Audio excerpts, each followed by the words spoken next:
Meu problema é que eu sempre fico pensando para onde está indo esse dinheiro, para o bolso de quem está indo. É no caso de quem dá ofertas em uma igreja, né?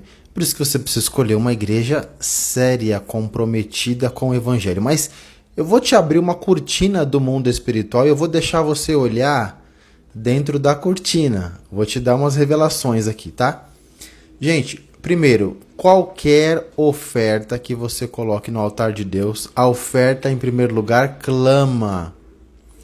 Por quê? Quando o Senhor foi conversar com Caim, que ele perguntou onde Abel estava, Caim foi muito mal criado, falou: por acaso eu sou guarda do meu irmão para saber onde ele está? E o Senhor falou assim: ó, o sangue do seu irmão clama a mim desde a terra. Então, o sangue de Abel foi ali um tipo de oferta. E a Bíblia diz que o sangue de Jesus clama muito mais do que o sangue de Abel. Então, toda a oferta no Antigo Testamento tinha como base ali, todo o sacrifício, né? Tinha como base o sangue, tá? E toda a oferta clama a Deus. Agora, olha o segredo. Só Deus pode vir receber uma oferta que é para Deus.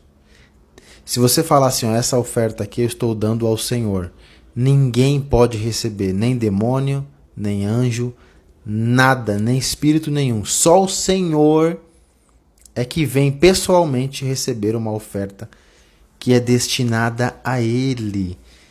Interessante, não é? Olha que coisa interessante. Quando apareceu um anjo, o anjo do Senhor apareceu ali para Gideão, e ele estava ali malhando trigo no lagar. Pega lá a história, tá lá em Juízes, né? A história de Gideão. Lagar é onde você pisa a uva. Ele estava malhando o trigo no lagar porque os midianitas invadiam a terra e roubavam o trigo.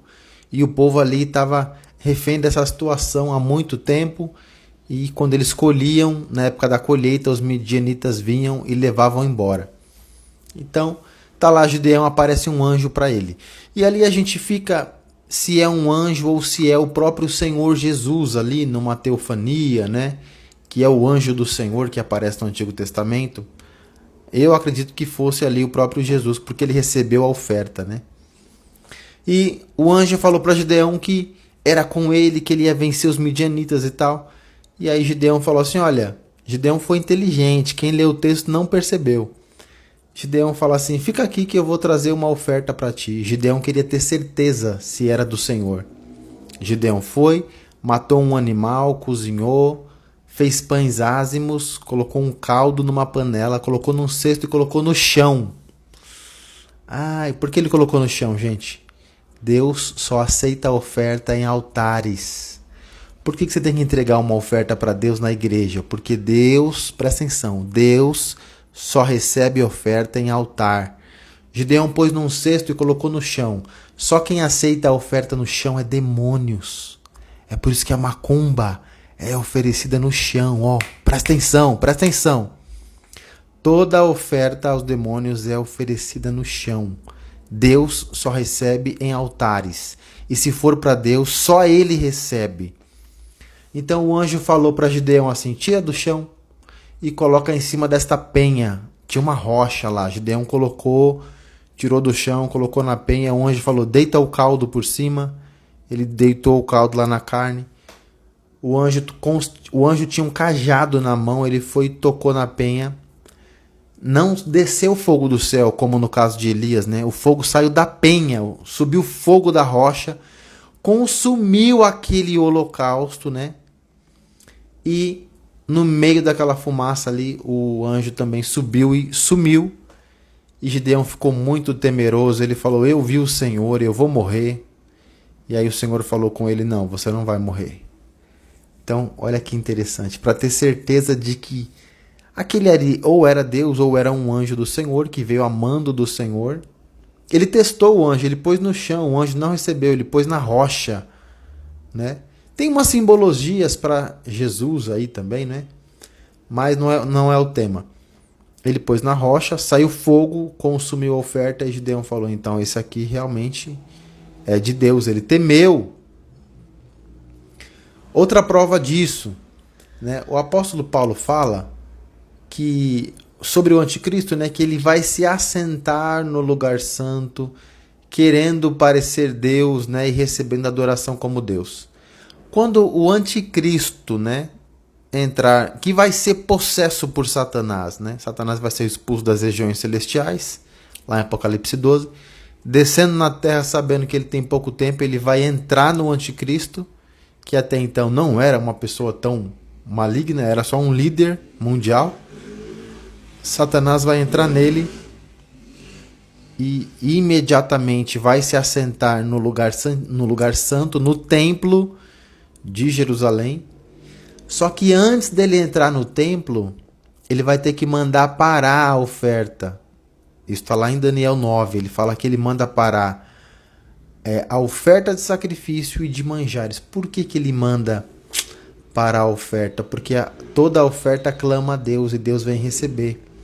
E ele, como é Satanás, ele não pode receber a oferta que é oferecida para Deus.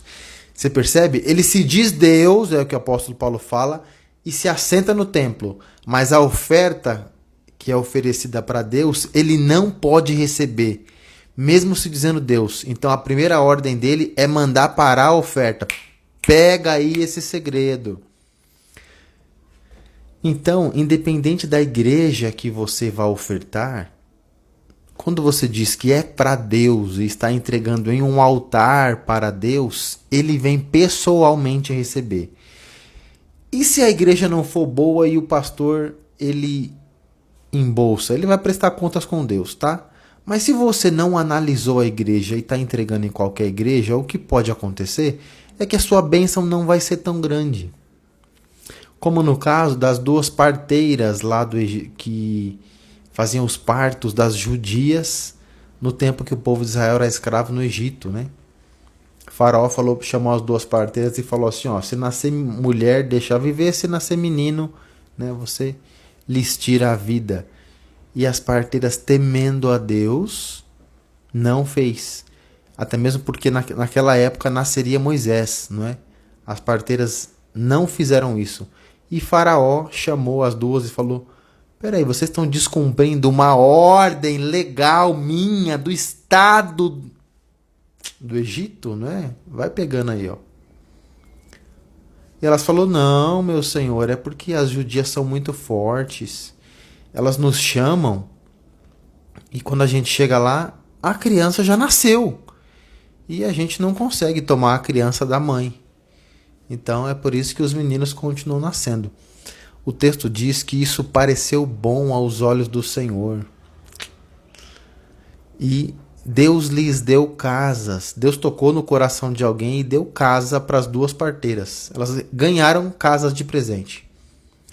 Mas espera aí, elas mentiram para Faraó, elas descumpriram uma ordem do Estado. Por que Deus se agradou? Porque Deus naquele momento queria fazer nascer Moisés. Então Deus estava envolvido em uma obra. Presta atenção. Então quando você de alguma forma colabora e contribui com uma obra que Deus está envolvido, Deus está muito envolvido em uma obra, Deus quer fazer aquela obra prosperar, quer fazer aquela obra crescer. É propósito de Deus fazer aquela obra crescer. E você colabora, Deus te abençoa muito para que você continue colaborando. É por isso que eu digo que a melhor oferta que você pode dar é aquela que Deus toca no seu coração. É aquela que Deus te pede. Seu coração acelera e você fala, não, deve ser loucura minha, não vou dar. E o coração fica ali, ó, pá, pá, pá, pá, pá, que é Deus quem está pedindo. É a melhor oferta que existe. Então, se você tem sensibilidade espiritual, ore a Deus. Diga, Senhor, qual que é a obra, a igreja que o Senhor quer fazer crescer, que o Senhor quer abençoar, e eu vou dar a minha oferta ali. Aí você será mais abençoado. Não quer dizer que se você entregar em uma igreja que não está crescendo, Deus não vai te abençoar, porque toda a oferta é entregada no altar, Deus vem pessoalmente receber. Gente, isso é segredo espiritual. Tá bom? Fica na paz.